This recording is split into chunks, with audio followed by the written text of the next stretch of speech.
Voici le Tesla Model X. Mais vous remarquerez peut-être que c'est un vieux Tesla Model X. Oui, cet exemplaire est l'année modèle 2016, donc une des premières années de production du Model X.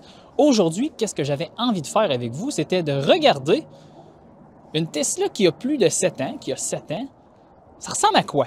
Comment ça fonctionne, la dégradation de la batterie, les fonctions, les logiciels, les mises à jour? C'est ce qu'on va faire aujourd'hui.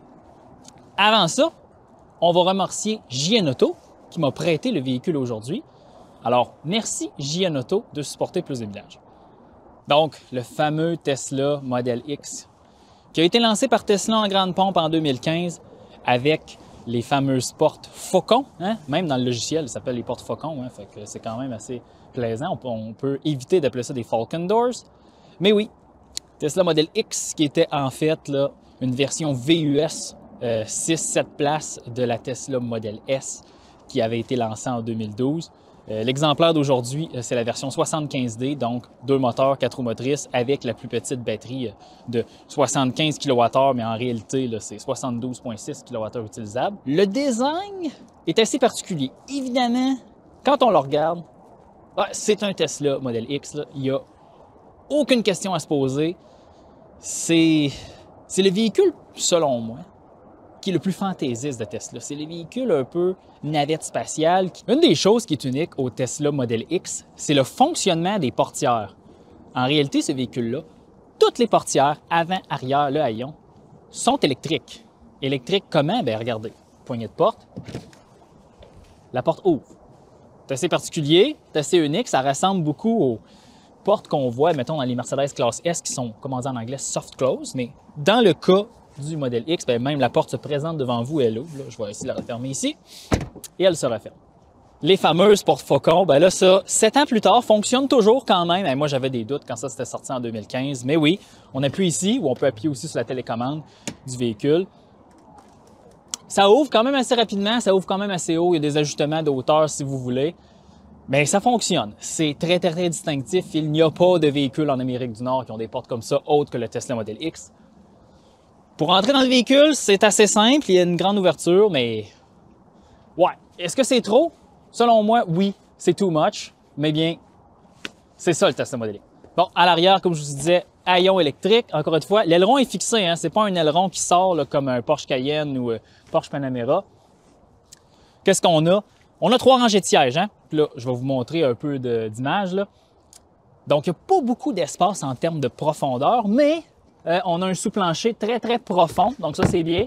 Évidemment, on peut rabattre la 3e rangée en appuyant sur des boutons sur le côté ici. On le pousse et on se ramasse avec un espace de chargement de la même grosseur peut-être que d'un Tesla Model Y. Puis là, vous allez me dire, ouais, mais Alexandre, la 2e rangée? La 2e rangée ne se rabat pas.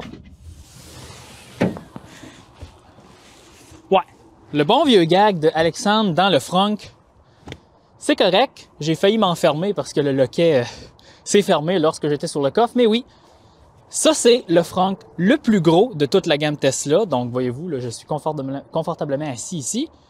On peut peut-être pas mettre un sac de golf, mais on peut mettre probablement 2 valises de cabine et des sacs mous là, sans problème, donc ça c'est super. On va parler de l'intérieur dans quelques instants, mais dans le Model X, une des choses les plus opulentes, c'est de la façon que la porte conducteur se referme. On s'installe, on appuie sur le frein. À l'intérieur, maintenant, que dire de l'intérieur? Ben, honnêtement, soyons honnêtes, oui, là, l'histoire Tesla, problème des qualités, assemblage défectible. C'est exactement à quoi je m'attendais lorsque je me suis assis dans ce véhicule-là. Et je suis content de vous dire que c'est beaucoup moins pire que ce que je m'y attendais. Oui, l'assemblage, c'est loin d'une Mercedes, c'est loin d'une Porsche, c'est loin d'une Jaguar, c'est loin de toutes les grandes voitures européennes, les voitures de luxe. Mais, tout de même, c'est bien, honnêtement, là, les cuirs ne sont pas déchirés, les plastiques ne sont pas en train de tomber, très peu de sonnettes lorsqu'on conduit à l'avant. C'est pas la même histoire à l'arrière. Évidemment, ce qui est bien pour certaines personnes, ben moi je préfère ça, c'est qu'on a un combiné d'instruments, l'écran central, on a un accoudoir, toutes les surfaces sont en cuir. C'est bien, là. Il y a du beau travail qui a été fait ici. Rappelez-vous, on est en 2016, on est en 2015 lorsqu'ils ont développé ce véhicule-là. Tout de même, ça reste un peu au goût du jour malgré tout. Et il y a plein de vidéos d'essais du Tesla Model X sur Internet et je veux pas qu'on tombe là, dans une description totale de l'intérieur. On va parler des choses plus particulières en ce moment. Tous les contrôles, que ce soit pour les fenêtres, le levier de vitesse, les clignotants, le régulateur de vitesse et même le volant télescopique, bien ça, c'est des morceaux qui sont tirés directement des véhicules Mercedes. Et ça, c'est vrai. C'est pas des copies, c'est des réels morceaux Mercedes. Le levier de vitesse qu'on retrouve dans les classes E, dans les classes S du temps, là, 2009 à 2015. Clignotant, régulateur de vitesse, tout ça, même avec la fonction adaptative qui n'est pas activée dans ce véhicule-là. Donc, un régulateur de vitesse tout à fait normal dans une Tesla. Hey, c'est rare, hein? Mais oui, mais ce n'était pas standard avant.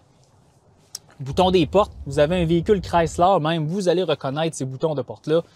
Tesla n'avait pas, dans ce temps-là, n'avait pas essayé de développer de nouveaux morceaux. Il allait avec quelque chose qui fonctionnait et ça fonctionne très bien.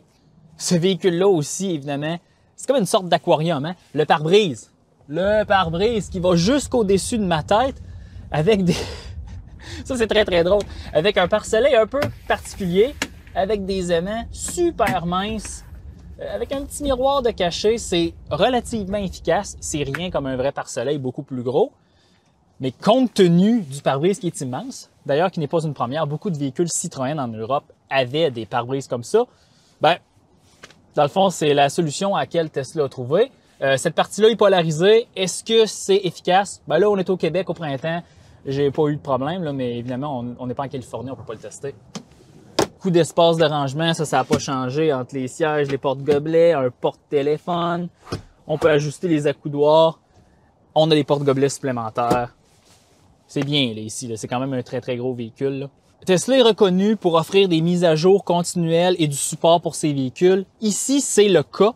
Donc, le logiciel est à jour. J'ai regardé, dans le fond, il n'y a pas de mise à jour disponible. La dernière mise à jour a été faite à la fin de 2022. L'interface, dans le fond, là, le look de l'interface est similaire à ce qu'on voit maintenant dans les Tesla, que ce soit S, X, 3 et Y.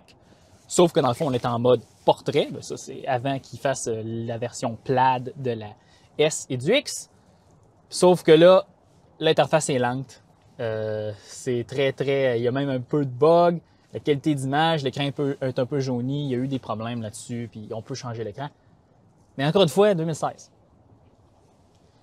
Et c'est ça. Et là, c'est là qu'on atteint la limite du « Oh, OK, ces véhicules-là vieillissent-ils bien? » Je vous dis, le véhicule a 7 ans, selon moi, a bien vieilli. Dans 10 ans, je ne sais pas. J'ai aucune idée. La navigation, c'est long à charger. Des fois, c'est pas parfait, je vous dirais.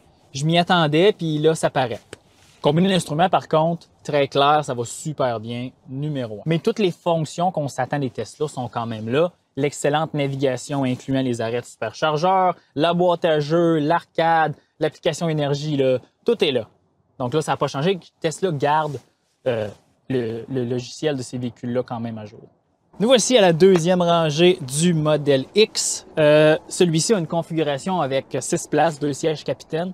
C'est assez confortable. Et les sièges sont électriques à la deuxième rangée. Ils pivotent comme ça. On peut les avancer, les reculer. C'est bien, on a des petites bouches d'aération ici. C'est relativement spacieux. Ce que j'aime beaucoup, là, dans le fond, c'est qu'on peut, voyez-vous, là, facilement se déplacer entre les deux sièges pour accéder à la troisième rangée. Accès rapide de la troisième rangée, on appuie sur ce petit bouton. Les deux sièges, siège avant et siège de la deuxième rangée, se déplacent assez rapidement. Et maintenant, je prends place. Je vais essayer de le reculer.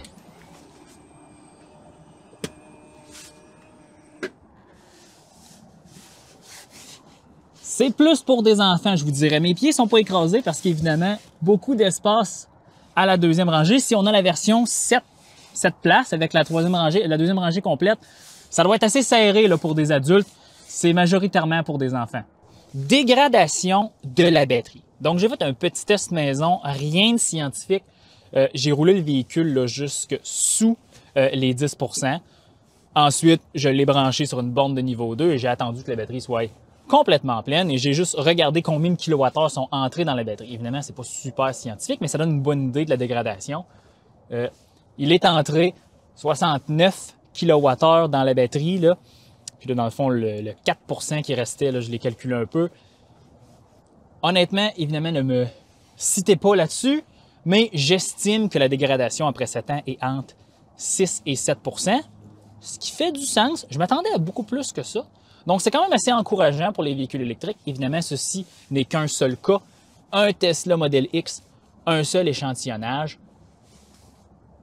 Vous pouvez penser ce que vous en voulez, mais moi, personnellement, je m'attendais à une dégradation plus élevée. Évidemment, on ne connaît pas l'historique de ce véhicule-là, combien il y a eu de recharge rapide durant ses 140 000 km de vie et ses 7 ans. L'impact sur l'autonomie, c'est un véhicule que le gouvernement canadien cotait à 383 km, similaire un peu à la première Chevrolet Bolt. Et j'ai fait un peu d'autoroute avec, là.